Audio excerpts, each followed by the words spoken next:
میں ایک ایک کا نام نہیں لیتا ہوں، شاید کچھ وقت بچ جائے. میں آپ کا شکر گزار ہوں کہ آپ نے آج اس موقع پر مجھے کچھ کہنے کے لیے دعوت دی. ڈاکٹر صاحب، آج سے کوئی 8 سال پہلے میرا بیٹا جو لمس کا اسٹوڈنٹ تھا، وہ اکنامکس پڑھ رہا تھا، وہ اپنے سیمسٹر بریک میں گھر آیا تو میں نے دیکھا کہ وہ مسلسل کچھ دنوں سے کمپیوٹر پہ ٹائپ کر رہا ہے، لکھ رہا ہے. تو میں نے اس سے کہا تم چھٹیاں گزارنے آئے ہو، یہ کیا کر رہے ہو، مستقل بزی ہو؟ تو اس نے مجھے بتایا کہ ہاں ہمارے ہاں ایک ڈاکٹر فاروق نصیر ہیں لمس میں، اور وہ کسی کے بہاف پہ ایک پروجیکٹ پہ ریسرچ کر رہے ہیں. میں ریسرچ میں ان کی ہیلپ کر رہا ہوں اور میں کافی دنوں سے اس پہ لگا ہوا ہوں. تو میری دلچسپی ہوئی کہ یہ کون سا ادارہ ہے. تو اس نے مجھے بتایا یہ ادارہ، اس کا نام اخوت ہے اور یہ اس طرح کا کچھ کام کر رہا ہے. میں نے اس سے پوچھا کہ تمہارے خیال میں یہ کام جو کر رہا ہے بغیر کوئی پابند کیے ہوئے لوگوں سے ایکسٹرا پیسے لیے بغیر یہ سروائیو کر سکے گا؟ اس وقت اس کا جواب بھی یہی تھا کہ ابا بس لوگ تجربے کر رہے ہیں، مختلف کرنے دیں. تو بات آئے گئی ہو گئی. لیکن ٹھیک 8 سال بعد اسی مہینے کی گزشتہ 15 تاریخ کو میرا بیٹا ایک دن کے لیے سعودی عرب سے جب یہاں آیا تو اس نے میرے ہاتھ میں کتاب دیکھی اور مجھ سے پوچھنے لگا ابا یہ کیا ہے؟ میں نے کہا کہ یہ کتاب ہے. اس نے دیکھتے ہی کہا او اخبار والوں کی، یہ تو کمال ہو، انہوں نے اتنا بڑا کام کر دیا. اور پھر وہ شروع ہو گئے اور اس نے کہا اس کا اسٹارٹ یوں ہوا تھا. اور اس میں پھر اس نے بتایا کہ پنجاب کے یہ لوگ انہوں نے پڑھ کر آگے ان کی مدد کی تھی کہ یوں ہوا 10 سال سے شروع ہوا. تو میں اس کو دیکھتا رہ گیا اور میں نے اس سے کہا کہ یار تم پچھلی 8 سال پہلے جو تم نے بات کی تھی اس نے مجھے بتایا کہ آپ 32-33 ارب روپے تک پہنچ چکے ہیں. میں نے اس کی گزشتہ بات کو اہمیت نہیں دی تھی، لیکن اس بار اس کی باتوں کو میں نے اہمیت اس لیے دی کہ وہ بچہ آپ ایک نو آموز طالب علم نہیں تھا، وہ ییل گریجویٹ تھا. وہ ڈاکٹر یونس کے ساتھ مائکرو فائنانس پہ بنگلہ دیش جا کر کام کر چکا تھا. وہ سی ایف اے کا ترکی کا نیشنل چیمپئن تھا اور اس نے اپنے ایک Nobel laureate professor doctor Robert Shiller Yale university میں پڑھا تھا. اس طرح گویا اس نے 8 سالوں میں اکنامکس کے مضمون کو اور مائکرو فائنانس کے مضمون کو بہت اچھی طرح پڑھا اور سمجھا تھا. میرے لیے بڑی اہم تھی. تو گویا پہلی گواہی خود میرے گھر سے آئی اور مجھے بہت اچھا لگا. بات یہ ہے ڈاکٹر صاحب کہ میں خود اس سبجیکٹ پہ کام کر چکا ہوں اور مجھے ایک موقع ملا ورلڈ بینک کی ایک ڈاکومنٹری بنانے کا. اور یہ مائکرو فائنانس پہ ایک ڈاکومنٹری تھی جس کو لوکلی ایک این جی او جس کا نام بستی تھا اور جس کو ہیڈ کرتے تھے خدا صاحب مرحوم. تو میں نے اس کو ڈاکومنٹ کیا. اس کے لیے ہمیں ملیر کے گوٹھوں میں، ٹنڈوالایا کے قریب کچھ دیہاتوں میں، لاڑکانہ کے قریب کچھ دیہاتوں میں اور سپر ہائی وے پر کچھ گوٹھ ہیں، وہاں ہمیں جانا پڑا. میری اس میں بے انتہا دلچسپی ہوئی. میں لوگوں سے ملتا تھا، بیٹھتا تھا، ان سے پوچھتا تھا کہ بتائیں یہ 25-50 ہزار 75 ہزار یا میکسیمم کسی کو 1 لاکھ روپے دیے تھے این جی او نے، اس سے آپ کی زندگی میں کیا تبدیلی آئی؟ لیکن وہاں سکسس ریٹ بہت زیادہ نہیں تھا اور اس کی وجہ یہ تھی کہ جو لوگ اس کو لے کر چل رہے تھے ایک تو اس میں سود کا پہلو تھا اور یہ آپ ہم سب جانتے ہیں کہ اللہ تعالیٰ نے زانی اور شرابی کے لیے بھی ایسی وعید نہیں دی جو سود لینے والے کے لیے دی. تو سود، نبی کریم صلی اللہ علیہ وسلم کی حدیث ہے کہ سود بظاہر آپ کو کتنا بھی فائدہ دے لیکن اس کا اینڈ جو ہے وہ نقصان دہ ہے، تکلیف دہ ہے اور خسارہ ہے. تو بات یہ ہے کہ الٹیمیٹلی وہ پروگرام ناکام ہوا. بہت سے لوگوں نے قرض نہیں دیا. اس میں ایک بیڈ مینجمنٹ کا بھی ایک مسئلہ تھا کہ وہ اس کو مینیج نہیں کر سکے. تو اس طرح اس پوری ڈاکومنٹری کو بنانے میں میری سبجیکٹ سے خصوصی دلچسپی ہوئی. یہی وجہ ہے کہ میں نے آپ کی کتاب کو بہت زیادہ دلچسپی سے پڑھنے کی کوشش کی، لیکن میں مکمل نہیں کر سکا. یہ 4-5 دن پہلے مجھے کتاب ملی، میں مصروف بھی رہا. لیکن یہ بات سچ ہے جو سب نے لکھی، شکیل بھائی نے بھی اپنی تحریر میں بھی لکھی، جاوید چودھری نے، مجیب الرحمان شامی نے اور لوگوں نے، کہ اس کو پڑھتے ہوئے مزہ آتا ہے. یہ صرف سفر نامہ نہیں لگتا، یہ انشائیہ لگتا ہے، یہ ایک بہت دلچسپ کتاب لگتی ہے. اور پھر آپ نے اس میں چھوٹے چھوٹے ذیلی عنوانات دے کر اس کتاب کو اور بھی خوبصورت بنا دیا. یہاں میں ایک چھوٹی سی بات اضافی طور پہ کروں گا. بات یہ ہے ڈاکٹر صاحب آپ نے جس موضوع کو ٹچ کیا ہے غربت اور افلاس کو، اس نے ظلم اور کرپشن کی کوکھ سے اور ناانصافیوں کی کوکھ سے جنم لیا ہے.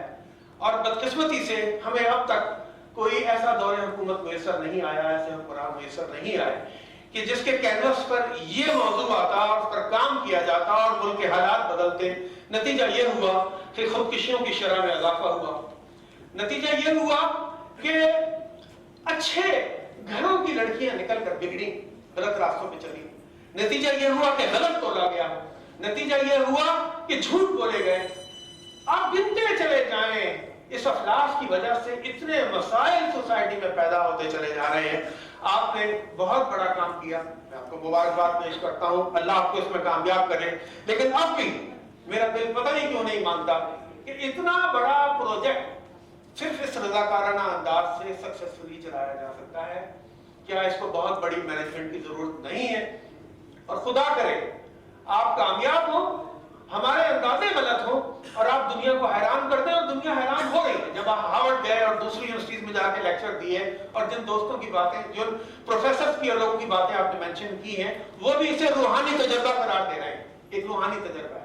دوسری بات یہ ہے ڈاکٹر صاحب کہ اس ملک میں اسلام کے نام پر اور اللہ کے نام پہ اتنے دھوکے دیے گئے کہ وہ بقول فراز کے کبھی بنام کبھی بحیلہ مذہب کبھی بنام وطن، اس سے پہلے کچھ لوگ ایسے آئے جنہوں نے کہا جو لوگ کچھ نہیں کر سکتے اور کوئی سرمایہ کاری ہے، انہیں پیسہ دیں ہمیں، ہم کسٹم والوں کے پیسے نہیں لیں گے، بینک والوں کے نہیں لیں گے، حرام کھانے والوں کے لیے نہیں لیں گے، ہم حلال پیسہ لیں گے۔ لوگوں نے پیسہ دیا، یتیموں، مساکینوں، بیواؤں نے بھی اپنی چھوٹی سی جمع پونجی زیور سب ان کو لا کر دے دیا، اور کتنا بڑا پاکستان میں ایک فراڈ سامنے آیا۔ اس کے بعد کچھ اور علماء جو بظاہر بنوری ٹاؤن سے پڑھ کے نکلے، انہوں نے بھی اپنے لوگ ان کے حلیے پہ مر گئے، اتنے نیک لوگ، اتنے تبلیغ کرنے والے لوگ، اتنے اچھے لوگ، لیکن وہاں بھی ایک دھوکہ ہوا۔ اور جبکہ میں سچ کہتا ہوں کہ اگر یوں آپ کبھی موازنہ کریں، اس سے دل آزاری ہو تو میں معذرت چاہتا ہوں کہ بظاہر اپنا ایک دینی حلیہ بنانے والوں نے جب بھی معیشت کے کوئی بڑے پروجیکٹس لے کر آئے تو وہ ناکام ہوئے اور لوگوں کو مایوسی ہوئی۔ اس کے مقابلے میں داڑھی منڈے والوں نے زیادہ بہتر رزلٹ دیے۔ تو یہ بڑی عجیب بات میں آپ سے کر رہا ہوں، لیکن آپ کو ابھی میری بات پہ غور کیجیے گا۔ تو بات یہ ہے کہ وہ اتنے دھوکے ہوئے، وہ بقول شاعر کہ میں نے شوق گلبوسی میں کانٹوں پہ زبان رکھ دی، صورت یہ پیدا ہو گئی ہے۔ آپ نے بہت بڑا کام کیا ہے۔ میں کچھ عرصہ پہلے تک پاکستان ٹیلی ویژن سے وابستہ تھا، پروڈیوسر تھا، میں گانا شوٹ کرنے کے لیے تھک گیا۔ جب میں ریگستان میں گیا تو وہ جو گلوکارہ تھی جس پر ہم گانا شوٹ کر رہے تھے، وہ تھوڑا سا چلتی اور کوئی کر کے پھر رک جاتی، تو ہم کہتے کیا ہے، کہتے کانٹے۔ تو میں نے کہا دیکھو وہ عورت چلی آ رہی ہے، اس کی پاؤں میں چپل نہیں ہے، وہ تو اس کو تو کچھ نہیں لگ رہا ہے، تم نے ہماری 5 ٹیک خراب کی ہیں۔ تو خیر جب وہ عورت قریب آئی تو ہم نے اس عورت سے کہا کہ بھائی تمہاری چپل کہاں ہے؟ اس نے کہا وہ کیا ہوتا ہے؟ ہم نے کہا جوتے جو پاؤں میں پہنتے ہیں۔ کہنے وہ کیسے ہوتے ہیں؟ تو ہم نے اس گلوکارہ کے جوتے اس کو دیے، ہم نے کہا یہ جوتے، تو وہ کہیں گے یہ اتنے اچھے ہیں، ڈھاٹ کی زبان میں اس نے کہا اتنے اچھے ہیں یہ تم پاؤں میں پہنتے ہو۔ اور اس نے کبھی اپنے بچوں کے گال پہ لگا دی، کبھی وہ اپنے گال پہ لگا دی، یہ غربت ہے۔ میں ڈاکٹر انیس صاحب کو لے کر گیا عمر کوٹ، وہ میرے ساتھ پورا انہوں نے تھر کا دورہ کیا۔ ہم عمر کوٹ میں ایک ڈاکٹر اسلم پٹھان کی کلینک پہ بیٹھے ہوئے تھے، ڈاکٹر صاحب نے ہم سے ایک بات کی بڑی عجیب، کہنے لگے ڈاکٹر انیس صاحب یہ جو سامنے ایک بچہ کھڑا ہوا چاولوں کا مرمرہ کھا رہا ہے، آپ دیکھیے گا یہ مرمرہ کبھی ختم نہیں ہوگا، آپ جتنی دیر بیٹھے دیکھتے یہ صرف چاٹے گا اس کو۔ تو ڈاکٹر صاحب نے پوچھا کیوں؟ کہنے لگے یہ اندرون تھر سے آیا ہے، یہ اس کا کوئی سال 2 سال کا خواب تھا کہ جب عمر کوٹ جاؤں گا تو مرمرہ دوں گا، اگر وہ کھا لے گا تو یہ ختم ہو جائے گا، تو یہ اس کو چاٹے گا اور کئی دنوں تک جا کر کاٹے گا، یہ 2 مہینے میں جا کر ختم ہوگا مرمرہ۔ سوچے لوگوں کی خواہشیں کیسی ہیں، لوگوں کی ضرورتیں کیسی ہیں، ہم ان لوگوں کو تھوڑا سا پیار دیتے ہیں، تھوڑا سا کھڑا کرنے کی کوشش کریں۔ ہم لوگوں کی مدد کیا کریں گے؟ مدد تو اللہ تعالیٰ کرتا ہے، لیکن ہاں ہم ان کو کھڑا کرنے کی تھوڑی سی صحیح کریں، اور یقین کریں یہ اللہ تعالیٰ جو ہمیں پیسے دیتا ہے، اس پیسوں کے ساتھ یوں سلپس لگی ہوئی آتی ہیں، اتنے پیسے ماسی کی بچے کی فیس دے دو، اتنے وہ تایا علم دین بیمار پڑے ہیں ان کی مدد کے لیے دے دو، اتنی خالہ بشیرہ مقروض ہیں ان کو دے دو، اتنی پرچیاں لگی ہوتی ہیں، ہم پرچیاں پھاڑ کے یوں پھینکتے ہیں اور وہ سارے پیسے اپنی ذات پہ، اپنے گھر پہ، اپنے بچوں پہ خرچ کرتے ہیں۔ ایسے میں بڑے ہیں وہ لوگ، بہت بڑے لوگ ہیں۔ میں ابھی امریکہ جب گیا، میں آپ کی کتاب پڑھتے ہوئے کچھ 6 ریاستوں میں آپ کے ساتھ ساتھ رہا، کیونکہ میں ابھی گیا تو میری لینڈ اور واشنگٹن اور نیو جرسی اور کافی ریاستوں میں رہا، تو مجھے زیادہ مزہ آ رہا تھا جب آپ ان علاقوں کا کچھ ذکر کر رہے تھے۔ تو